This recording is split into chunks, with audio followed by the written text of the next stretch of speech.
محترم سامعین کرام، السلام علیکم ورحمۃ اللہ تعالی وبرکاتہ۔ نحمدہ ونصلی ونسلم علی رسولہ الکریم۔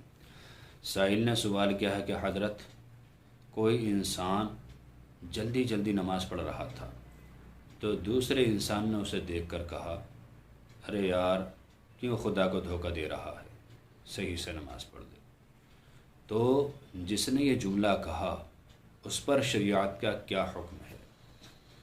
دیکھیے حضرات،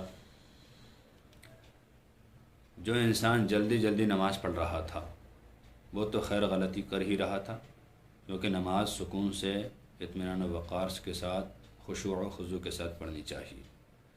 لیکن جس انسان نے کہا کیوں خدا کو دھوکہ دے رہا ہے، کیوں خدا کو ٹھگ رہا ہے، ایسا انسان دائرہ اسلام سے خارج ہو جائے گا، اس لیے کہ اس میں شان کبریائی کی توہین ہے۔ اللہ تعالیٰ کی بارگاہ میں یہ جملہ بولنا کفر ہے کہ اللہ تعالیٰ کو دھوکہ دیا جا رہا ہے، کیونکہ اللہ تعالیٰ دھوکے سے بالکل پاک ہے۔ ہر طرح کے عیب و نقص سے اللہ تعالیٰ کی ذات پاک ہے۔ یہ بات کہنا بالکل اس کا غلط ہے کہ اللہ تعالیٰ کو دھوکہ دے رہا ہے۔